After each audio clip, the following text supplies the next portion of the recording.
Waalaikumsalam warahmatullahi wabarakatuh. Selamat siang dan salam sejahtera untuk kita semua. Perkenalkan, di sini saya Celia Natasha sebagai moderator. Pertama-tama, marilah kita panjatkan puji syukur kehadirat Allah Subhanahu wa Ta'ala, karena berkat rahmat dan hidayahnya pada kesempatan kali ini kita bisa berkumpul bersama untuk melakukan seminar pendidikan profesi guru.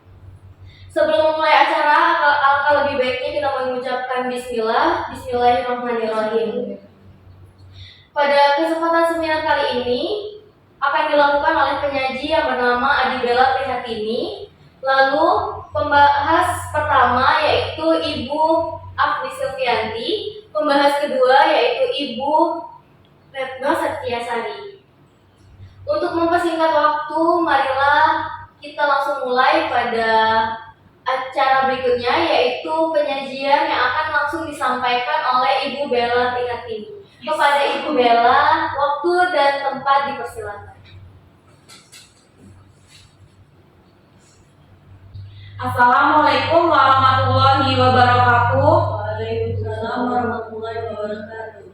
Sebelumnya saya ucapkan terima kasih kepada Ibu Celia Natasha selaku moderator telah memberikan waktu dan kesempatan kepada saya untuk menyajikan seminar pendidikan profesi guru.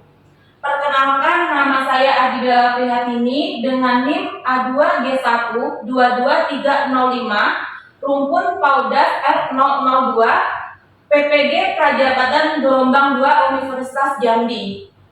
Dengan tema membangun paradigma baru terhadap makna guru.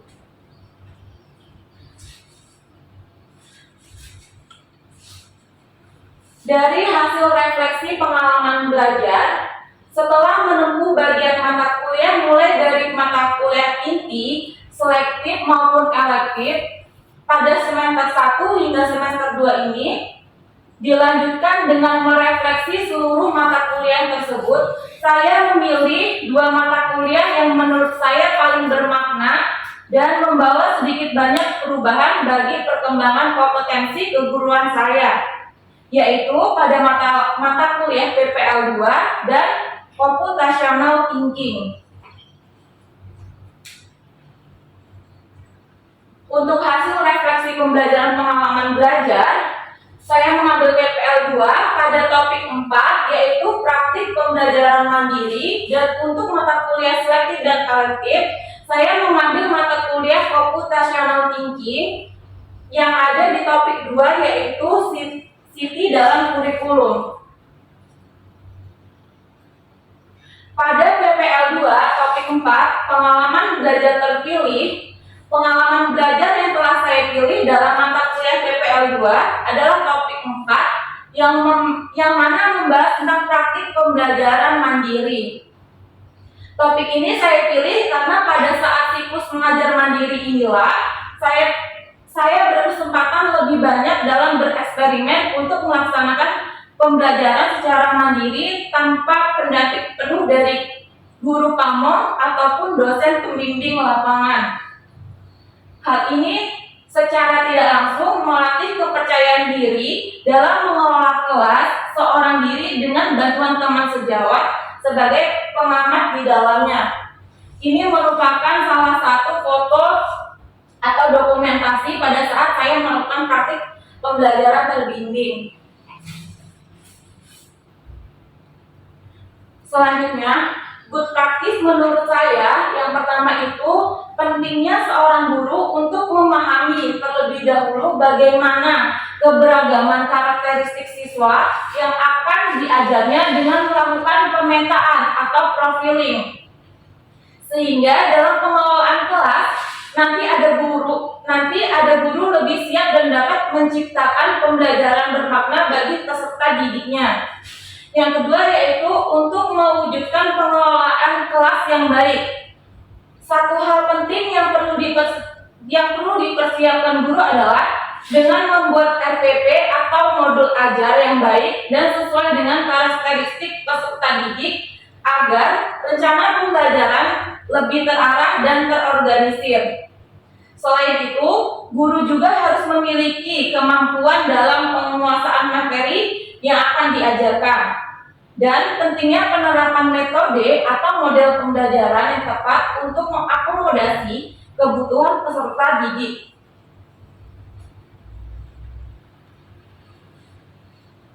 Ini adalah artefak mata kuliah PPL 2 yang sudah saya cantumkan linknya, bisa dibuka atau bisa diakses untuk dokumentasi ataupun untuk perangkat pembelajaran beserta rencana tindak lanjutnya.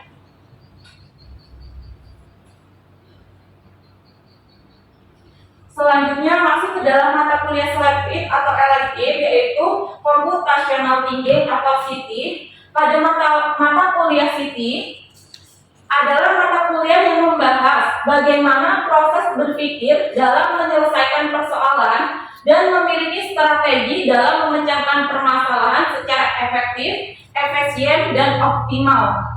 Pada mata kuliah CT bukan mengajarkan bagaimana berpikir secara komputer, namun berlatih menyelesaikan masalah dengan mengurutkan langkah-langkah dalam menyelesaikan masalah agar menjadi logis, berurutan, teratur, dan mudah dipahami oleh orang lain. Dalam berpikir secara CT terdapat 4 tahapan, yaitu yang pertama dekomposisi, yang kedua pengenalan pola, yang ketiga abstraksi, dan yang keempat algoritma.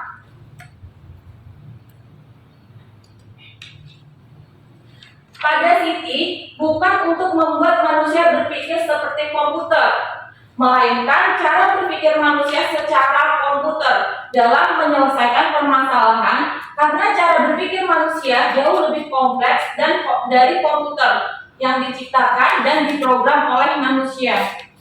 Pada CT terdapat 4 fondasi, yaitu dekomposisi, pengenalan pola, abstraksi, dan algoritma. Ketika menemukan suatu permasalahan, saya mengintegrasikan 4 fondasi tersebut, yaitu pada tahap dekomposisi melakukan pembagian persoalan ke dalam beberapa subpersoalan yang lebih kecil. Pada pengenalan pola, saya melakukan analisis terhadap persoalan yang ditemui, apakah ada kesamaan terhadap persoalan yang ditemui, sehingga nantinya dapat ditemukan solusi dari permasalahan yang akan diselesaikan. Pada tahap abstraksi, yaitu melakukan eliminasi terhadap bagian yang tidak relevan dalam menyelesaikan permasalahan, sehingga selanjutnya pada tahap algoritma saya mampu menentukan langkah-langkah yang terurut dalam menyelesaikan suatu permasalahan. Pada mata kuliah CT ini ada 9 topik yang dipelajari. Yang pertama, pendalaman pemahaman CT, yang kedua CT dalam kurikulum, yang ketiga CT dalam problem solving, yang keempat ujian tengah semester, yang kelima CT dan proyek, yang keenam integrasi CT dalam mata pelajaran, yang ketujuh rekonstrukturisasi portofolio, yang kedelapan materi pengayaan. Di dalam 9 topik yang dipelajari dalam CT ini, saya mengambil topik 2, yaitu CT dalam kurikulum, di mana CT dalam kurikulum Merdeka pada jenjang SD diintegrasikan dalam mata pelajaran bahasa Indonesia, matematika, dan IPAS. Sebagai calon pendidik, dengan diintegrasikannya CT ke dalam kurikulum, maka pembelajaran menjadi lebih kreatif dan inovatif. Hal ini juga akan meningkatkan motivasi belajar peserta didik dan menjadikan siswa memiliki pemikiran kritis atau pemecahan masalah dalam kehidupan sehari-hari. Karena CT tersebut mengandung unsur-unsur yang dapat meningkatkan perkembangan motorik dan kreativitas serta berpikir kritis. Good practice menurut saya, pengalaman belajar pada mata kuliah topik 2 ini, yaitu pada mata pelajaran bahasa Indonesia, matematika, dan IPAS di jenjang sekolah dasar akan mengintegrasikan CT baik pada materinya ataupun pada proses pembelajarannya. Dengan hal tersebut, diharapkan peserta didik pada jenjang sekolah dasar dapat mengetahui, memahami, dan mengaplikasikannya dengan cara berpikir komputasional untuk menyelesaikan masalah pada mata pelajaran bahasa Indonesia, matematika, IPA, dan terlatih untuk mengaplikasikannya juga dalam kehidupan sehari-hari saat menemui suatu persoalan ataupun ketika ingin melakukan suatu hal agar permasalahan dan hal yang akan dilakukan tersebut bisa diselesaikan dan dicapai secara efektif, efisien, dan optimal. Ini merupakan sudah saya cantumkan link yang dapat diakses pada Google Sheets yang sudah saya cantumkan di PPT. Untuk paradigma baru tentang makna guru, berdasarkan kedua kesimpulan refleksi mata kuliah yang telah saya pilih, yaitu pada mata kuliah PPL 2 dan Siti, berikut komparasi perubahan perspektif atau paradigma dalam memaknai profesi seorang guru. Sebelum menempuh PPG Prajabatan, saya memaknai guru hanya sebatas profesi mulia, di mana seorang melakukan transfer knowledge kepada peserta didiknya agar memiliki pengetahuan, pemahaman, dan keterampilan terhadap suatu materi yang harus dikuasainya sehingga nantinya dapat mereka aplikasikan dalam kehidupan sehari-hari. Guru harus mempunyai kemampuan dalam mendoktrin peserta didiknya agar belajar mengikuti alur pembelajaran yang telah direncanakan guru, yang tertuang dalam rencana pelaksanaan pembelajaran atau RPP. Guru juga dikatakan berhasil melaksanakan tugasnya, yaitu ketika mampu mengantarkan peserta didiknya pada hasil belajar yang sesuai dengan tujuan pembelajaran yang diharapkan. Selain itu, saya berpandangan bahwa menjadi seorang guru bukanlah hal yang mudah, karena besarnya tugas dan tanggung jawab yang diemban dalam rangka mencerdaskan generasi bangsa tentu memerlukan keterampilan atau kompetensi khusus di mana untuk mengembangkannya memerlukan waktu, jam terbang agar pelan tapi pasti mencapai yang diharapkan. Setelah menempuh PPG Prajabatan, pandangan saya berubah menjadi lebih open-minded dalam memaknai profesi guru ini. Setelah banyaknya teori dan pengalaman praktik yang saya dapatkan ketika menempuh PPG Prajabatan, saya memaknainya sebagai profesi mulia yang sangat dibutuhkan negara dalam perannya sebagai agent of change yang dapat mengantarkan generasi muda bangsa untuk siap berpotensi dan unggul dalam berbagai kompetensi yang dikehendaki. Peran guru menjadi lebih kompleks lagi ketika transfer knowledge berkembang ke arah transfer value, di mana guru tidak hanya semata-mata menambah ilmu pengetahuan saja, karena memang pada hakikatnya setiap guru sudah pasti dapat melaksanakan tugas tersebut. Melainkan hal penting lainnya adalah bagaimana guru mentransfer dan menanamkan nilai-nilai kebaikan, moral, dan etika kepada peserta didiknya. Selain itu, pemahaman baru sekaligus menjadi pembelajaran bermakna bagi saya, utamanya ketika optimal menempuh mata kuliah Siti. Dengan adanya cara berpikir Siti, kita dapat mengetahui, memahami, dan mengaplikasikan cara berpikir komputasional untuk menyelesaikan masalah dan terlatih untuk mengaplikasikannya juga dalam kehidupan sehari-hari saat menemui suatu persoalan ataupun ketika ingin melakukan suatu hal agar permasalahan dan hal yang akan dilakukan tersebut bisa diselesaikan dan dicapai secara efektif, efisien, dan optimal. Sekian pemaparan dari seminar pendidikan guru saya. Selanjutnya saya kembalikan ke moderator. Baiklah, itu tadi penyajian yang telah disajikan oleh Ibu Bella. Saya rasa penyajian yang disajikan oleh Ibu Bella sudah cukup lengkap dan sangat rinci. Untuk itu, untuk kegiatan berikutnya, marilah kita masuki pada kegiatan pembahas yang akan dibahas oleh pembahas 1 dan pembahas 2. Kepada pembahas 1 dan pembahas 2, saya persilakan. Baik, terima kasih atas kesempatan yang telah diberikan oleh moderator. Saya di sini sebagai pembahas 1, aku Supriyanti, ingin menanyakan kepada saudari penyaji itu Ayu ini, berdasarkan hasil refleksi yang telah Anda pilih dari mata kuliah PPL 2 ini, tepatnya pada topik 4 yaitu praktik mengajar mandiri.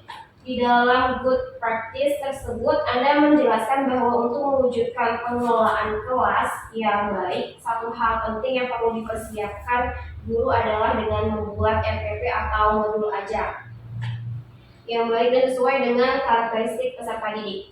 Pertanyaannya, bagaimana cara menyusun MPP atau modul ajar dengan menyesuaikan karakteristik peserta didik menjadi satu MPP yang sesuai dengan pembelajaran yang diharapkan.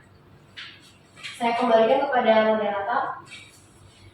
Baik, terima kasih kepada Ibu Afni Sucianti selaku penyaji 1 yang telah memberikan pertanyaan kepada saudari Ibu Bella. Kepada Ibu Bella, kami persilakan untuk menjawab pertanyaan tersebut. Baik, terima kasih atas kesempatannya moderator, dan kepada pembahas 1, izinkan saya untuk menjawab pertanyaan dari pembahas 1. Bagaimana membuat rencana RPP dengan beberapa karakteristik peserta didik?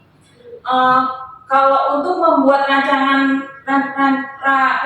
pembelajaran itu sebelum menyusun RPP atau modul ajar, yang perlu kita lakukan adalah yang pertama sekali itu kita harus melakukan observasi, di mana kita melakukan observasi itu untuk mengetahui sejauh mana pengetahuan peserta didik dilihat dari segi kognitifnya dan yang lainnya. Dari setelah mengetahui itu, barulah kita mengobservasi bagaimana karakteristik peserta didik tersebut. Kita mengobservasi dari mulai pengetahuan atau kognitifnya hingga mengobservasi karakteristiknya. Setelah kita melakukan karakteristik, lanjutlah kita ke dalam tahapan penyusunan, di mana di dalam penyusunan tersebut barulah kita masuki apa-apa saja hasil dari yang kita dapatkan setelah kita melakukan observasi. Hasil-hasil yang sudah kita tulis, yang sudah kita rancang saat kita melakukan observasi, kita masukkan ke dalam proses penyusunan. Setelah kita memasukkan ke dalam proses penyusunan, barulah kita lihat lagi nanti kita akan melakukan evaluasi atau refleksi. Bagaimana ataukah ada yang harus diubah, ataukah ada harus yang ditambah, atau harus ada yang diperbarui. Ketika sudah melakukan evaluasi atau refleksi, kita akan melihat untuk selanjutnya tahap-tahap apa lagi, langkah-langkah apa lagi yang harus kita lakukan. Untuk menyusun langkah-langkah tersebut, itu kita lihat dari hasil refleksi. Kalaupun ada yang harus ingin kita diperbarui, itu kita lakukan untuk tindakan selanjutnya.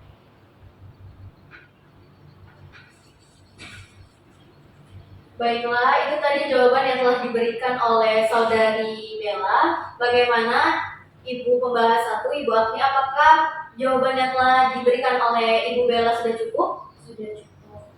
Baik, sudah cukup. Berikutnya kita masuk ke pembahas kedua. Kepada Ibu pembahas 2, kami persilakan.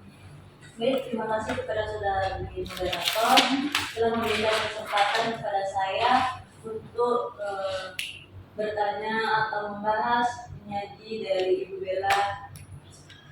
Baik, langsung saja. Pada bagian ini saya akan bertanya, tadi kan Anda menyajikan pada slide 9, Anda mengambil pengalaman bermakna pada topik 2 mengenai Siti dalam kurikulum.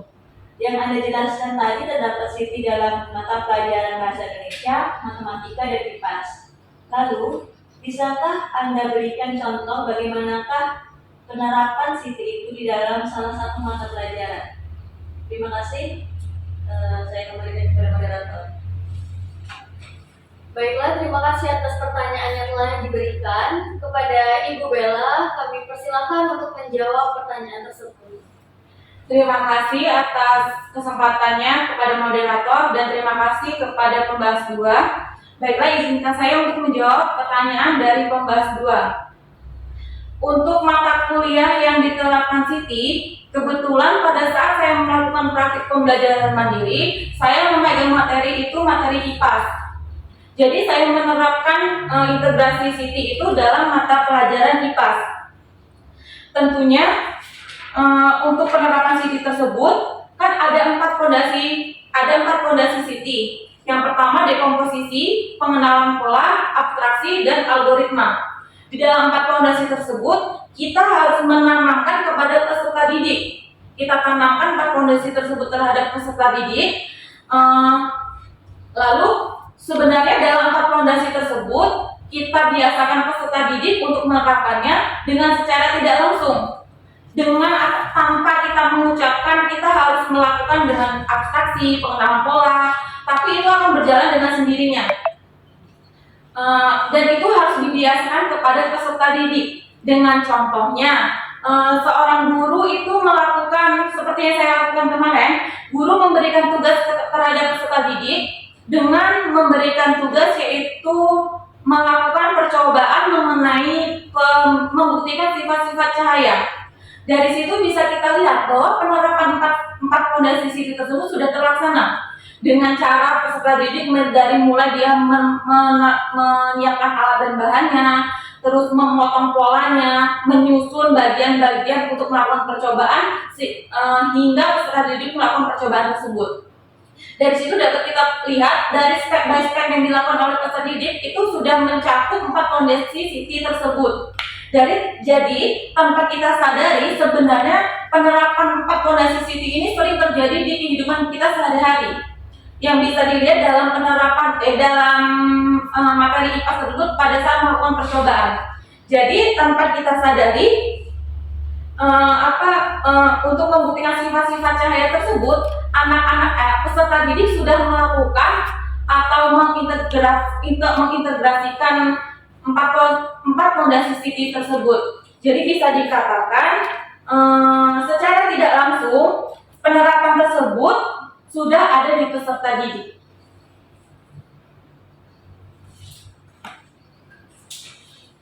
Baiklah, itu tadi jawaban yang telah diberikan oleh Ibu Bella. Bagaimana Ibu Retno selaku pembahas 2? Apakah jawaban yang telah diberikan sudah cukup? Baik, sudah cukup.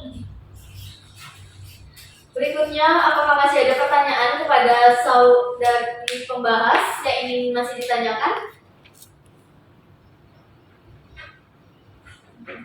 Baik, kepada Ibu Afni dipersilakan. Baik, tadi pertanyaan saya kan mengenai bagaimana cara pembuatan RPP. Setelah itu kan ada yang namanya tindakan-tindakan lanjut yang akan dilakukan. Nah, itu tindakan lanjutnya seperti apa, saudari Adi Bella Prihatini? Untuk tindakan lanjut itu kan bisa kita lihat dari setelah kita melakukan refleksi. Setelah kita melakukan refleksi dan evaluasi, barulah timbul apa yang harus kita lakukan. Ketika kita melakukan refleksi atau evaluasi tidak ada yang harus diubah ataupun tidak ada yang harus ditambah, maka jika menurutnya pas sampai di situ, kita tidak akan melakukan tindak lanjut. Jika ada yang harus dirubah, maka kita akan melakukan tindak lanjut untuk selanjutnya. Dan biasanya setelah selesai melakukan untuk itu, kita lebih menekankan terhadap pemilihan model pembelajarannya. Ya, dalam pemilihan model pembelajaran sendiri, kalau di sini saya menggunakan model pembelajaran problem based learning, di mana yang menurut saya pada model pembelajaran tersebut itu pas ataupun cocok untuk peserta didik yang saya ajarkan. Dan untuk pemilihan model pembelajaran tersebut pun itu saya menggunakannya itu dengan menyesuaikan dengan materi apa yang akan saya gunakan besok, materi apa yang saya akan ajarkan, itu untuk pemilihan model itu bisa disesuaikan dengan materi yang akan kita ajarkan.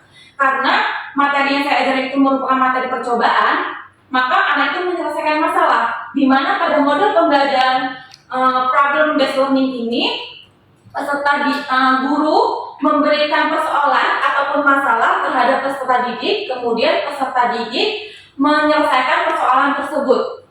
Untuk hasil, nah di situ kan terlibat secara aktif dengan cara peserta didik itu berpikir, memecahkan masalah dan berpendapat, itu sudah melibatkan peserta didik secara aktif.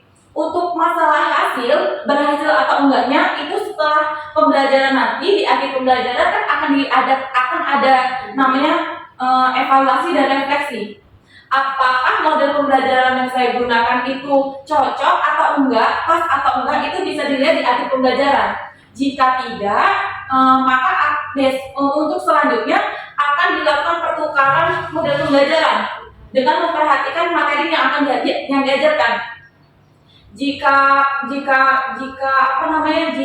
pas, berarti model pembelajaran untuk digunakan pada saat itu bisa dibilang berhasil ataupun tepat.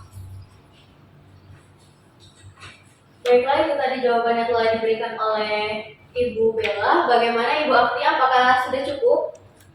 Sudah cukup. Jadi untuk membuat EPP modul ajar, kita melakukan yang namanya profiling, yang namanya observasi peserta didik, kemudian kita baru menyesuaikan dengan karakteristik peserta didik, dan untuk penyesuaian model pembelajaran pun kita menyesuaikan dengan materi dan melihat apakah cocok untuk peserta didik. Baik, saya kembalikan kepada moderator. Ya, terima kasih kepada Ibu Bella yang telah menyajikan seminar pendidikan profesi guru, dan kepada pembahas yang telah membahas seminar pendidikan profesi guru yang telah dilakukan oleh Ibu Bella. Kepada Ibu Bella bisa kembali ke tempat. Sebelumnya terima kasih kepada moderator. Baiklah, di sini saya akan memberikan sedikit kesimpulan terhadap penyajian seminar profesi pendidikan guru yang telah disampaikan oleh Ibu Bella. Jadi refleksi terhadap mata kuliah yang menurut Ibu Bella paling berkesan yaitu pada mata kuliah Computational Thinking dan pada mata kuliah PPL 2. Di mana pada mata kuliah PPL 2 yang paling bermakna itu pada praktik pembelajaran mandiri, Ibu Bella menyampaikan bahwa pentingnya seorang guru untuk memahami terlebih dahulu bagaimana karakteristik yang dimiliki oleh peserta didik. Dan pada mata kuliah Computational Thinking perlunya mengintegrasikan CT pada pembelajaran di SD, yaitu Ibu Bella telah menerapkan pada pembelajaran bahasa Indonesia, matematika, dan IPAS. Demikianlah penyajian seminar pendidikan profesi guru yang telah dilakukan oleh Ibu Bella. Saya tutup. Wassalamualaikum warahmatullahi wabarakatuh. Waalaikumsalam warahmatullahi wabarakatuh.